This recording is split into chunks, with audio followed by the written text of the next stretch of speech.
CTV News at 5 with Hudson Mack. And the Vancouver Island Health Authority has suspended its search for a new CEO. Howard Waldner retires in April. He is effectively finished now, and the search has been underway for his replacement for months, but no hiring will be done until after the provincial election in May. A logging accident near Bowser has left an island man badly injured. A tree estimated to be about 30 meters tall came down just before 1 o'clock this afternoon, trapping a man beneath it. The victim was stabilized and airlifted to Vancouver General Hospital suffering critical injuries. It is not yet clear if this was a work site or if this tree was being taken down on private property. A Victoria cyclist who was seriously injured when he was hit by a van 2 weeks ago has now died. It happened during the afternoon rush hour on March 11th at the intersection of Bay and Blanchard Streets. The cyclist, a man in his 30s, had been in critical condition and died in the hospital on Friday night. His name has not been released. The coroner will now investigate the crash along with the help of Victoria Police. Crash investigators found a bike helmet at the scene, but they cannot confirm if the cyclist was wearing it at the time. Victoria Police investigating a hit-and-run accident in which a man was run over by a pickup truck and then dragged for more than half a city block. This happened about 10:30 last night at Quadra Street and Pandora Avenue. Vic PD arrived within minutes, found the victim in the middle of Pandora in excruciating pain. Witnesses say he had gotten into a verbal altercation with a man in a white truck, and he was then run over.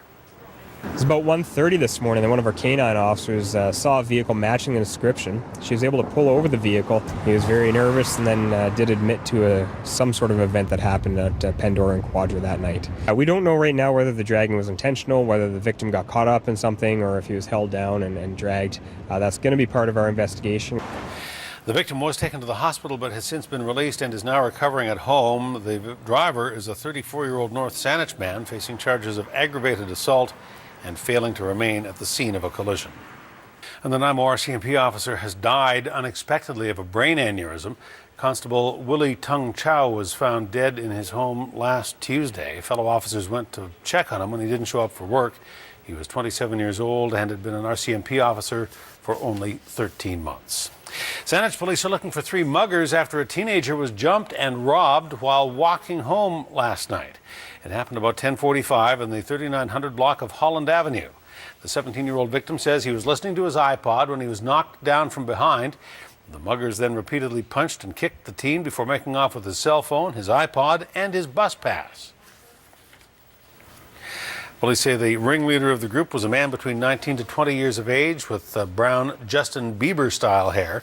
He was wearing a red baseball cap with a DC emblem in white letters, a black hoodie, and blue jeans. If you know anything about the mugging, you're asked to contact Saanich Police. There has been a major earthquake late this afternoon in Central America near Guatemala. The U.S. Geological Survey says the 6.2 quake hit as people were just sitting down to dinner tonight. The quake struck near Guatemala City. No immediate reports of significant damage or injury. Meantime, the BC Conservative Party has come up with a plan it says will put money back in your pocket if it's elected in the upcoming provincial election. The Conservatives say they would bring in tax breaks for drivers who ride a BC ferry or pay bridge tolls. Party leader John Cummins says drivers would be able to claim an annual income tax credit to reduce their provincial personal income taxes. Cummins says drivers using the Port Mann and Golden Ears bridges on the mainland and those who frequently use the ferries have to pay what he calls exorbitant and unfair charges that no other British Columbians are subjected to. The Conservatives say the annual tax credit would be a maximum of $408. Some sad entertainment news over the weekend. In case you didn't hear, Vancouver Island's social butterfly Pamela Anderson's great aunt, her Auntie Vi, has died.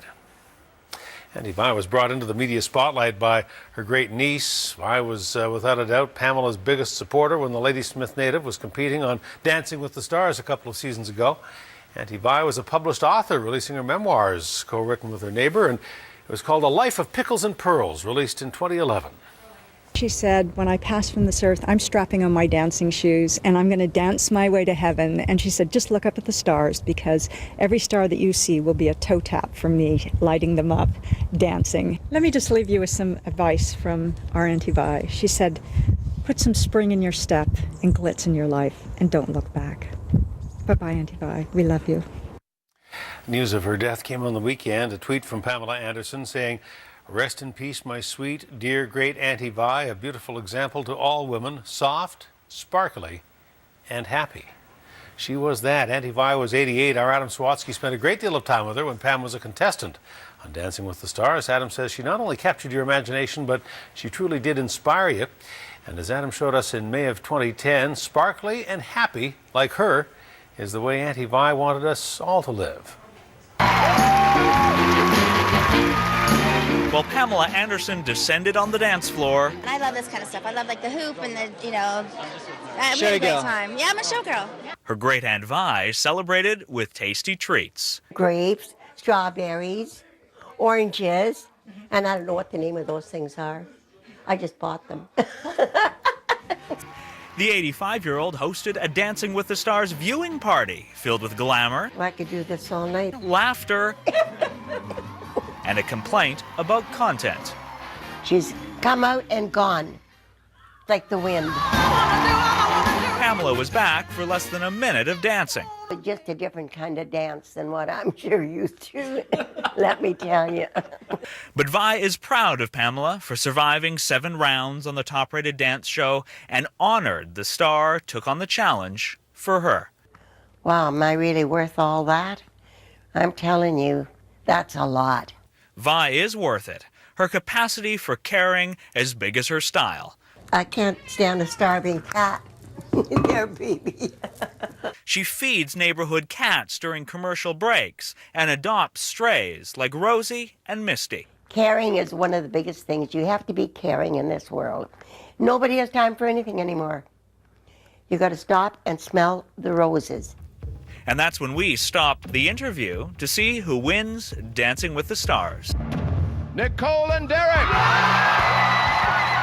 While Vi was indifferent to the lead singer of the Pussycat Dolls, she was happy for her professional partner, Derek Huff. I liked him, because he wasn't conceited. Vi is humble too when asked what number she would place if she was a dancing star. 7, 8, 10. While she would work hard on her moves, her ultimate goal would be inspiring smiles. That's what you got to do in this world, brighten it up. Sparkle like anything. The more sparkles, the better. And we were glad we got a chance to know Auntie Vi and her sparkle. Adam, as you see, is not here and won't be for the next couple of weeks or so because there's a new sparkle in Adam's life. Adam and Cheryl are proud parents once again. This, in case you didn't see late last week, is baby Owen Bloxham Sawatsky, born Thursday night, 7 pounds, 15 ounces. Mother and baby doing just fine. Daddy's okay too. As you can see, if you look carefully, Owen's already had his first Subway sandwich.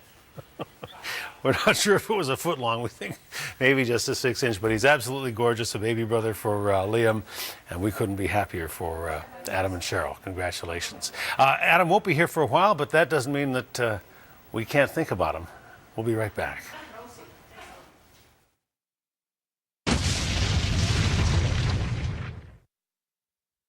A motorcycle rider was airlifted to Victoria General Hospital after colliding with a pickup truck in the Comox Valley. It happened late yesterday afternoon at the intersection of Lerwick and Ryan Roads. The rider suffered 2 broken legs and a broken wrist and chest injuries as well. 2 off-duty firefighters were nearby when the crash happened. Obviously a truck versus motorcycle accident. One patient stable right now. They're just transporting him out to St. Joe's Hospital. I've been told they're doing an auto launch on them, so they have some concerns. Driver of the truck is uninjured. She's a little shook up, but she's fine. From what I heard, the truck was doing a left-hand turn. But one firefighter from Fort Mac was here. One firefighter from Campbell River were taking care of the patient when I arrived. Police are looking for witnesses. If you saw the crash, you're asked to contact Comox Valley RCMP.